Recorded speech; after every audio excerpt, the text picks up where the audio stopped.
Welcome to the Forbidden History Podcast. This program is presented solely for educational and entertainment purposes. It contains mature adult themes. Listener discretion is advised.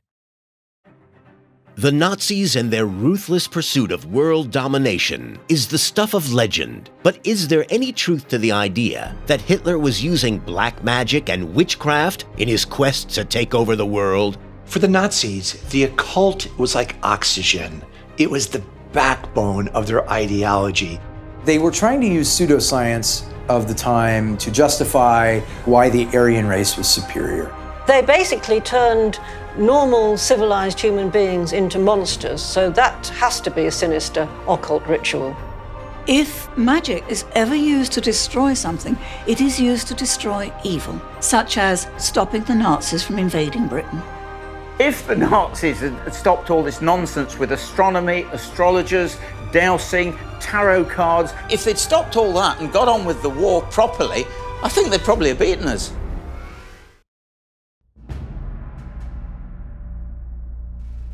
In the years leading up to Nazi Germany's declaration of war, a bizarre obsession began to take hold within the newly formed political party. A strange, twisted mythology based on ancient pagan beliefs and sorcery was beginning to emerge. Today, when we think of Nazism, we tend to look at a political ideology that was bent on territorial conquest and on racial extermination. But actually, it's broader than that. There's a more philosophical part of Nazism as well. The Nazis subscribed to an extreme version of Ariosophy. Ariosophy was the idea that there was an ancient Germanic Aryan race that was a pure race, a strong race. This notion of this ancient, mystic, Aryan race that's been around thousands of years, they felt that gave them entitlement and was the motivation and the justification for all of their despicable actions. Heinrich Himmler was Hitler's second in command, and the man chiefly responsible for actively encouraging not only the belief in the occult, but also the idea that the Nazis really were descended from a super race of beings. Heinrich Himmler was one of the most powerful men in Germany. He was Hitler's right-hand man and the commander of the SS. He was a rabid occultist and really brought to Hitler a whole panoply of propaganda tools that he could use to justify what the Nazis were doing and to really place it in the roots of a false Aryan mythology designed to make the average German person feel not just okay with what Hitler was doing, but proud of it. Heinrich Himmler was the founder and the head of the SS. He also ended up leading the Gestapo and eventually founded the concentration camps that killed millions of people. And what drove him in his mission was this underlying belief that the German people were set apart from the rest of humanity. And in order to prove that, he delved very deeply into the occult. He needed to find a supernatural backstory to the German people. And that led him on the trail of the Holy Grail. It led him to send people all over the world looking for non-evolutionary roots of the German people. Eric Kurlander is a historian and author who has researched Nazi occultism for decades. He has traveled to Quedlinburg Castle, a 1,000-year-old fortress in central Germany, to uncover the origin of Himmler's occult obsession. The Quedlinburg Castle and Abbey, which was founded 1,100 years ago by Henry the Fowler, the great Saxon king. Henry the Fowler was seen as more authentically German than other Germanic kings of the Middle Ages by Heinrich Himmler, the Reichsfuhrer SS, who decided that this would be a site where you could celebrate Germanic paganism. Henry the Fowler was King Heinrich I, and he unified for the first time the German state in 956 and brought together everybody out of warring territories, and it was the launch of what became known as the First Reich. So it makes a lot of sense that Himmler is going to appropriate this myth for propaganda purposes. So Himmler was raised Catholic, but he very early on rejected his Christian upbringing and sought to create through the SS a kind of pre-Christian religious tradition in Germany, an Aryo-Germanic religion. One way he was going to do that was by taking Christian festivals like Christmas and replacing them with the old winter solstice festivals, the Yule celebrations of pre-Christian pagan tradition. For example, in this room, in 1936, he inaugurated the first festival in honor of Henry the Fowler, the great Saxon king, who for him represented the pre-Christian German reality that he wanted to recreate. Himmler genuinely believed that he was either the reincarnation or the descendant of Henry the Fowler. And Himmler, in his deluded state, used to go to the abbey, hold seances in the abbey, prayed at the grave or the shrine of Henry the Fowler, and genuinely believed that he was able to connect with the spirit of his dead ancestor.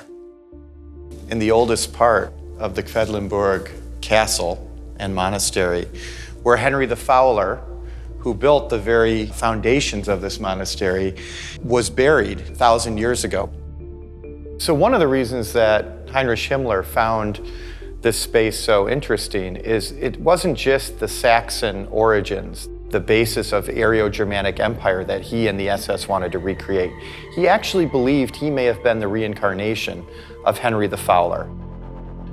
So this space really represents one part of what I call the supernatural imaginary that many Nazis subscribe to.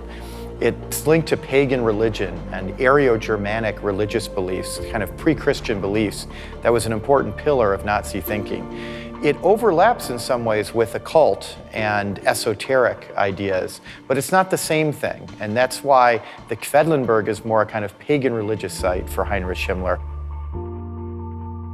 So what you see with this young Himmler, he's very impressionable. He looks back on the Prussian and Germanic past, myth and legend, and there he finds examples and stories of the kind of heroes that he always wants to be. And so therefore he's very seduced by the whole feel of that legend and myth, and also by the esotericism of it. He really buys into all the runes and the culture and the magic and all the mumbo jumbo. But Himmler's strange beliefs in ancient German mythology and esotericism soon took a much more sinister turn.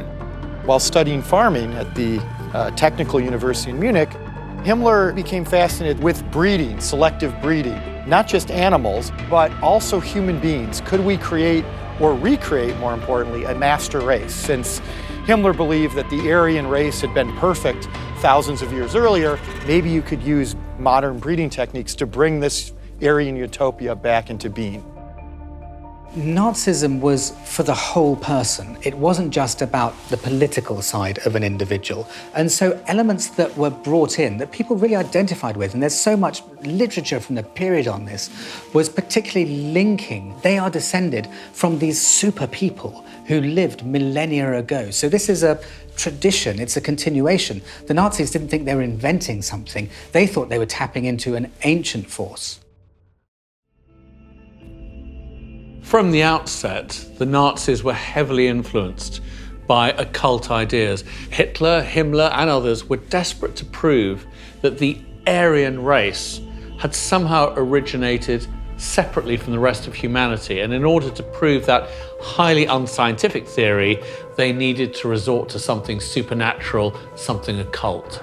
By telling the German people that they were descended from a master race, a superior race of beings that literally derived from epic mythology of superb peace, harmony, and achievement. This was really canny. I mean, this was directly addressing the psychological damage done upon the German national psyche by World War I. Guido von List was a key figure in early Nazi occultism and a major influence on Heinrich Himmler. Guido von List was an occultist who revived a religious movement which showed the ancient Aryan roots of the Germanic people. And why this was so important is that it served as inspiration to Himmler, who would later adopt these same beliefs. Guido von List was a paganist who was responsible largely for the runic revival, which became a really central part of the symbolism and iconography of the Nazi Party, and particularly of the regalia worn by the SS. It was Liszt's teachings that encouraged Himmler to turn his twisted mind to an ancient language made of magical symbols called runes. Gavin Bone is a historian and expert on runes who believes they are the key to understanding Nazi iconography. So the word rune comes from the old German runen, which means a mystery, a secret, to whisper, something hidden. And the runes originally were a system of writing amongst the German peoples. Going back, they believe, as far back as 200 BC. Their origins in Nazi occultism derive from an Austrian journalist, playwright, and author named Guido List. Guido von List believed that there had been a Germanic empire that worshipped a pagan god, Wotan, and that used this runic script. And in fact, the Nazis latched onto this idea of the runic alphabet being a true German alphabet, and it informed their iconography, in particular the SS logo that we all know today. What List is responsible for is the integration of the runes into the SS as symbols.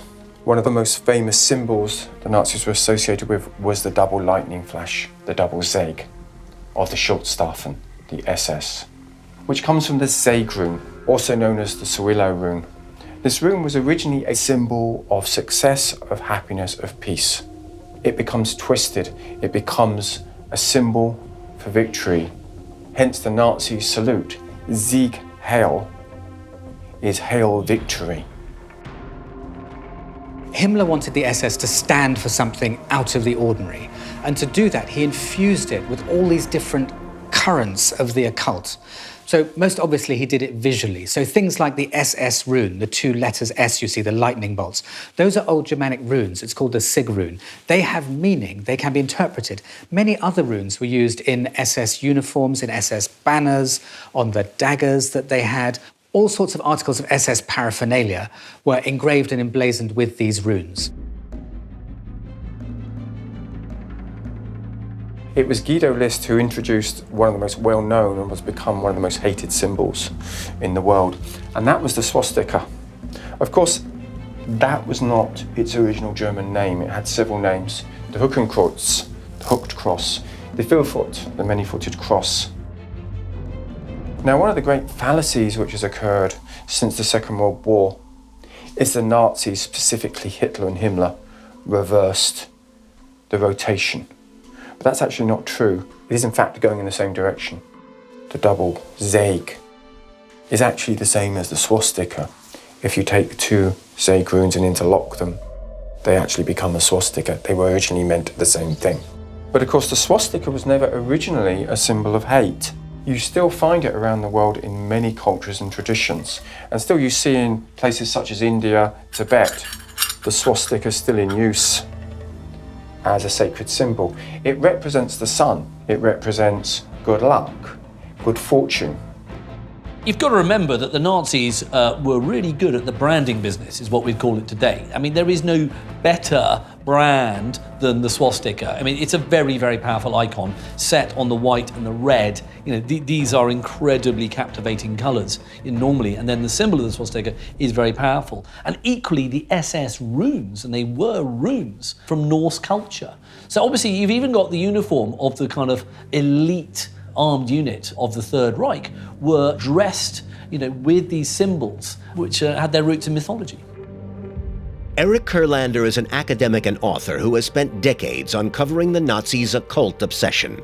Core to the Nazis' twisted ideology was a belief called Ermenism, a pseudo-religion, which SS commander Himmler believed was worshipped at various pagan sites in ancient history across Germany. So Armanism, or Irmanism, as the Ariosophists called it, believed that there was an ancient Germanic civilization that lived in prehistory, where there were frost giants and dwarves, and potentially that this Aryan civilization had originated from mating with extraterrestrials, which is why it was so powerful and had a third eye and could, exercise greater mental acuity than normal races on Earth. And this superior civilization practiced a kind of religion, a culture that they thought lasted until the early medieval period and was practiced at the Externsteine.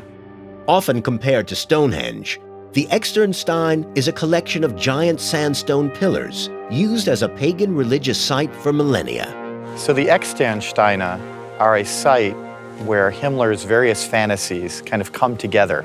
His religious beliefs about a pre-Christian Germanic religious tradition, his border scientific beliefs that you could use archaeology and astrology to recreate the foundations of this ancient Germanic civilization, and of course his occult belief, all of that comes together at the Externsteine. Himmler was a nutter. And like all nutters, he was preoccupied with pseudoscience. So he created within the SS a division called the Ahnenerbe, which means ancestral heritage. And his idea was that this would be a think tank that would roam the world and gather evidence of these ancient cultures and demonstrate that his racial theories and theories about Germanic superpeople were actually right. And they even got scientists, archaeologists, biologists, etc., in on these teams, going around looking for the origins of true Aryans and the ancient giants, the Nephilim and these sorts of things, and measuring people's heads out in Nepal. And so I can't imagine respected scientists signing up for one of these projects unless they were forced to do so politically. According to legend, the Erminists, like the mythical civilization of Atlantis, had a fantastically advanced technology, and Himmler believed that if he could find evidence of this ancient technology at the Externstein, it would prove that the German people were descendants of a master race and therefore the true rulers of the earth. So one of the things that the archaeologists in the Institute for Ancestral Research were looking for was evidence of a superior pre-Christian civilization tens of thousands of years old. They were excavating, looking for evidence of this superior civilization. What they found were Neolithic tools and other evidence showing that there had been some, transient human settlements here, but nothing connoting a great Germanic civilization. But Himmler wasn't deterred by this lack of archaeological evidence. Meanwhile, what were Hitler's beliefs during this time? Like Himmler, was he under the influence of black magic and mythology? Nazism was more than just a political ideology. It was a philosophy full of occult ideas based on pagan mythology. The Nazi occult beliefs were extreme. For a start, they believed that their lineage went back thousands of years. They believed that their life was seeded on Earth from a meteorite from space, not like the rest of us. The occult was centrally important to the Nazis, but not just for what people thought it might effect as magic. It meant so much on a false but deeply rooted mythological basis that legitimized the entire project. Heinrich Himmler was Hitler's right-hand man and founder of the dreaded SS. Himmler fully believed in the occult. But what about the Führer himself? What influence, if any, did black magic have on Adolf Hitler? Hitler had a very unique skill. He had the ability to capture an audience, to capture their minds, their eyes, their attention, and their hearts all at the same time. And he used that to great effect. And he got better and better at it as he became more and more powerful within the German government. Hitler didn't really use magic, although his hold over people was almost magical. And I think that's an important thing to bear in mind, that Hitler presented himself and was presented as a kind of messianic figure. And what do messianic figures have to have? It's not just charisma, but they also have to have this sense of otherworldliness. So was it just charisma? But if it was, surely that would have showed much earlier in his life. You don't just learn that, you've got it or you haven't. So it must be something, surrounded as he was with all of this occult, with dowsers and tarot cards and mediums, and then perhaps he became some form of conduit for the whole thing. And perhaps Hitler really was possessed by something to do with Satan or the devil or some other deity of some sort. Perhaps it's real. So was Hitler really channeling demonic forces during the infamous Nazi rallies? Or is there another explanation? Neil Tobin is a Chicago-born playwright and performer. In 2015, Tobin wrote a play about arch-Nazi occultist Erich Jan Hannessen, the man credited with teaching Hitler mass hypnosis. Erich Jan Hannessen was the most popular psychic entertainer in Germany pre-World War II. He conducted performances that incorporated hypnotism. He was a telepathist. He read minds. He made predictions. He filled the largest performance spaces in Europe. He was very popular with the Nazis, mainly because it is said, at least, that he was Hitler's teacher in one sense. He taught him stagecraft. He taught him how to hold an audience in the palm of your hands, how to look them in the eye, how to mesmerize them. Sondern dass es hart sein kann und ihr müsst euch in der Jugend dafür stehlen. When we look at the newsreel footage of Hitler at one of the great rallies, you see how he uses his body. You hear how he, even if you don't know German, you hear how he uses his voice for emphasis. You see the broad gestures, the sense of drama that can carry through an immense space. And one has to think that that did not just happen by accident.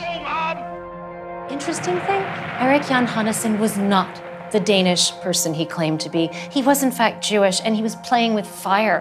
One would have thought he would have known better. The fact that Jan Hannessen was found murdered with a bullet through the back of the head is probably due to several things. One, the discovery that he was Jewish. Two, he was so wealthy that prominent players in the Nazi Party owed him a lot of money. And also, he had perhaps become too influential with Hitler. So there would have been this issue of jealousy. So there were many motives why the Nazis would want to have him murdered. In 1939, war finally broke out, and the Nazi forces of darkness, fueled by the twisted occult ideology of Aryanism, invaded Europe. Missiles were launched, and bombs dropped. But in hidden bunkers, a much more sinister force was being put to work: witchcraft. The difference between the Allies and the Germans, the Nazis, was that we were using radar to find their submarines and their planes.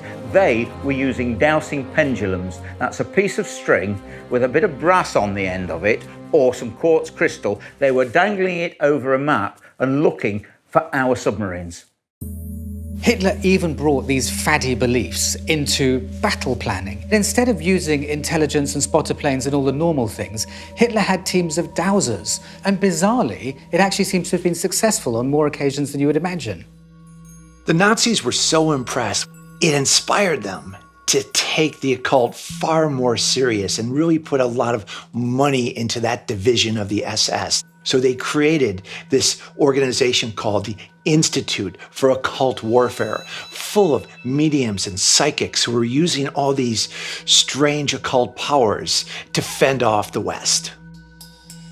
In the last desperate stages of the war, the Nazis even released thousands of astrologers and magicians and dowsers from concentration camps trying to help Hitler win the war.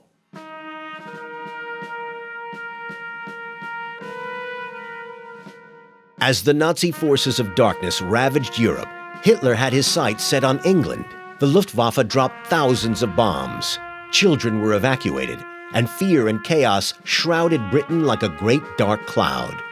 But beneath the surface, an occult war was being waged too. It's fascinating to realize that there was a secret occult war going on, and it didn't take long for the Allies to realize that the Germans were using magic, map dowsing, and with great accuracy finding their ships. So what did they do? They had to retaliate with some occult magic of their own. So they are alleged to have enlisted the most famous occultist in Britain, Aleister Crowley, who is said to have helped Churchill by giving him the V for victory symbol. As far as I know, British intelligence did recruit Aleister Crowley to help them in the same way as the Germans were doing against us. It was Aleister Crowley's idea to combat the Nordic runes that the Germans were using, and came up with the Victory V sign to sort of, for want of a better word, point at the Germans when they were pointing their runic devices at us. But it wasn't just British intelligence who began using magic. In the forests of southern England, a coven of witches took it upon themselves to gather and perform a ritual called the Cone of Power in an attempt to stop the imminent Nazi invasion. Operation Cone of Power was basically a bunch of modern witches getting together in the New Forest under the guidance of Gerald Gardner, who more or less created modern Wicca, to do a ritual to prevent the Nazis from invading Britain. Philip Heselton is part of that ancient order of witches, or Wicca. He has spent decades researching what happened on the night of the Cone of Power. We don't know how or where this ritual took place. Gerald said we were taken at night to a place in the forest. It would be in the forest, it wouldn't be in the open air. It would be, however, a clearing so that they had enough space to do what was a really big ritual. Apparently they had 17 people, and they held hands, rushing forward and at the same time giving the wording, which was something like, "You cannot cross the sea, not able to come, not able to come, you cannot cross the sea." And they repeated that. And it wasn't just words, it was the mind power was concentrated and working together. And they created this, what they called a cone of power, which wasn't physical, you couldn't see it, but it was there on the psychic level and was sent over specifically to the German High Command to change their thinking. Because the human mind is one of the most flexible things. It's one of the things that's easier to work magic with. Janet Farrer is a Wiccan high priestess and is one of the world's leading experts and teachers of witchcraft. Janet has performed the Cone of Power ritual multiple times. Ritual is a drama. Now, witchcraft is not just about ritual. It's about the equivalent, I suppose, of, in Christian terms, prayer. That's what magic is. It's when you transport your mind to a place where you say, I know this can be made to happen. When you perform the dance of the Cone of Power, it feels as if you're floating, as if you're about 6 inches off the ground. And there's a sensation that no matter how fast you're dancing, that you're moving twice as fast. And sometimes you get the very strange effect. Time stands completely still. And it's as if that Cone of Power stops time. You feel totally elated from it, totally in harmony with the universe, totally elated inside yourself. And of course, this is what would have happened to the coven in the New Forest. They would have achieved what they wanted. They'd have gone home that night, probably made some hot chocolate and gone to bed. Forgotten all about it. Don't talk about it, don't discuss it amongst ourselves. It's done. It's the full stop. It's the telegram that's been sent. In the midst of World War II, a secret occult war was being waged between the ruthless Nazis and the Allies.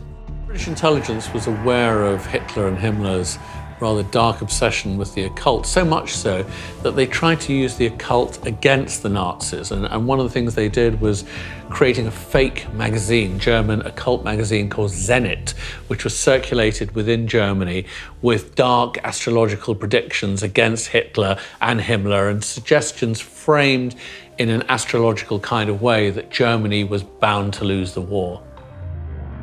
With the Allies now attempting to dispel the Nazis using magic, Heinrich Himmler, Hitler's right-hand man, was stepping things up back in Germany. Erich Kurlander is an academic and historian who has spent years researching Nazi occultism, and he believes that Wewelsburg Castle is the key to understanding Himmler's bizarre chivalric beliefs connected to the mythological King Arthur. So we're on our way to a castle known as the Wewelsburg. And Himmler, when he saw the castle for the first time, and he consulted with other SS leaders about whether this would be the right place to create an order castle for the SS, a place for SS education, SS indoctrination, and eventually almost a kind of religious center for the SS. The ultimate statement of Himmler's occult chivalric beliefs was Wewelsburg Castle. He purchased this and wanted to turn it into the cult center of the SS. There was a room in the basement with places for the 12 knights of the SS and all their death's head rings. There were rooms above with solar suns on the floor, black suns for occult ceremonies and SS weddings. It was to be the tip of a spear, the tip of a cosmic spear that would be the spiritual center of the SS cult. Wewelsburg was the heart of Himmler's vision of the SS.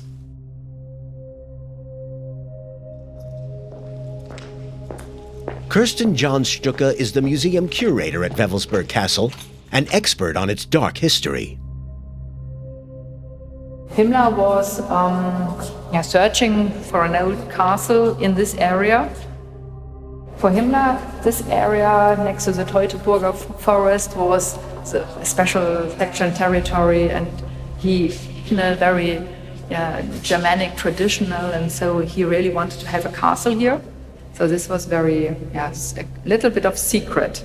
So again, secret, and then you can have a lot of ideas why it was a secret place now. Because for Himmler, he really wanted to have a special ideological center here in Wewelsburg Castle, and no other people should come here. Right.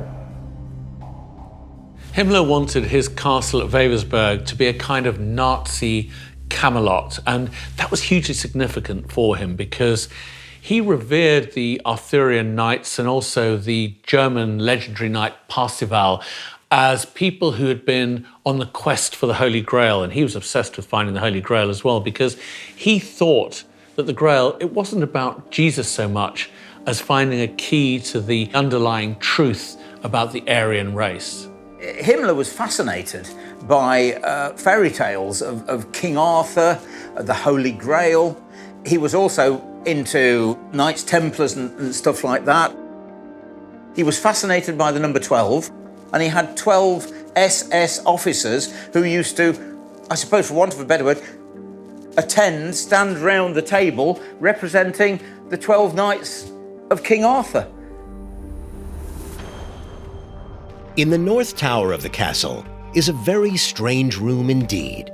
Originally a Christian prayer space, Himmler had it redesigned with 12 pillars representing the 12 knights and a mysterious black sun symbol. But if we look at the plans for this room, they took a sacred space from the Christian tradition of this building, and they mapped onto it a more pagan, religious, Germanic, pre-Christian symbology. And that's characterized best by this sun wheel, Sonnenrad, with the 12 different Siegruns. The point about Wewelsburg is Himmler's effort to try and create a Camelot. You know, if Himmler is Arthur, Wewelsburg is Camelot. This is where his high order of knights, the SS, will have as their quasi-spiritual home. And it's from there that every SS man's ring, when he's killed, will be sent back to be held in eternity. Now, these are kind of religious, cultist concepts. And Wewelsburg was the perfect place for that. Wewelsburg is a creepy place today. It really is. You walk into the North Tower and you feel like you're walking into an evil ritual center where gosh only knows what rituals were performed, but you have swastikas everywhere, you have eagles, you have a black sun, you have fire marks on the walls. It really feels like something bad had happened here, and it's imbued with that sort of energy. So if we think about Himmler's personal journey, we have everything that Himmler aspired to coming together in this site. The center of his entire empire, where he hoped after the war to become kind of the second in command, the second most important leader of this Third Reich, next to Hitler, his right-hand man. So it's fitting that we conclude our journey at the Wewelsburg, because the Wewelsburg brings together all three of the strains that kind of made up Himmler's supernatural imaginary.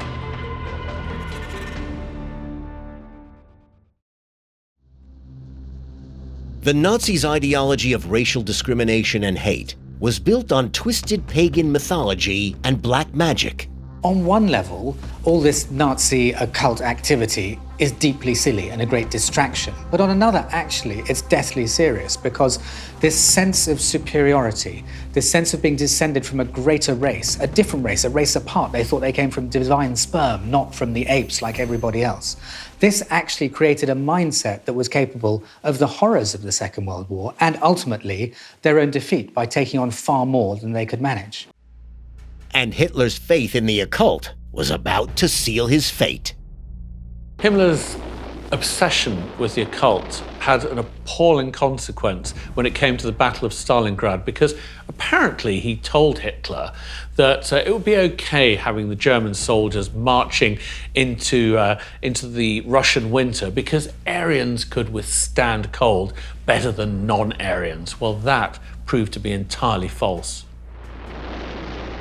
So despite being fantastic strategists, engineers, military organizers, they still had some really interesting ways of approaching decision-making. And one of them was that they were using occult sort of processes, and they believed that they could invade Russia and succeed where Napoleon failed because their ancestry dated back to the Hyperborean culture of the northern climate, fierce people. And they thought that even if they ended up stuck in Russia in winter, they were tough enough. They had the genetic background, they could deal with it. If the Nazis had stopped all this nonsense with astronomy, astrologers, dowsing, tarot cards, if they'd stopped all that and got on with the war properly, I think they'd probably have beaten us.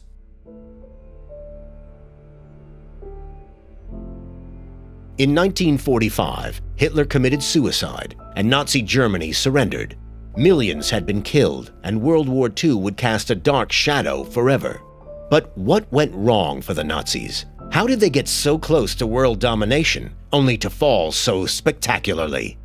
Certainly not every last Nazi was into what we would call the occult. In fact, very, very few of them ever were. And even Heinrich Himmler, who was the great Nazi, quote, occultist, was more really of what we would think of as a New Ager, more mystically inclined than, casting dark spells, although, of course, he was a Nazi, he didn't have to. There were desperately dark sides to this occult obsession as well. The planning and execution of the final solution was left to the SS, and there's no doubt that this, one of the most horrific acts in modern history, was carried out by people who believed that they were superior to others. And those occult beliefs had a strong component in creating that vision of the SS as people who were capable of and entitled to do this. The Nazi obsession with the occult is one of the reasons, ultimately, why Project Hitler, or Project Third Reich, if you like, was going to be doomed. Why? Because they kind of saw this idea of a story before it even took place. So they have this idea that there's a narrative that we're going to last for 1,000 years, and we're going to build these enormous buildings and leave behind all these ruins and this temple called Wewelsburg, effectively. Therefore, we are going to be this new kind of culture and civilization that has its own religion and mysticism. So what you're doing is you're creating a narrative for yourself that's going to go on for 1,000 years. And what does that give you? That gives you an enormous sense of arrogance and hubris. It makes you think that genuinely you are going to last for that long. And actually, instead, it doesn't really work out like that. It goes from 1933 to 1945, and it ends with a big bang.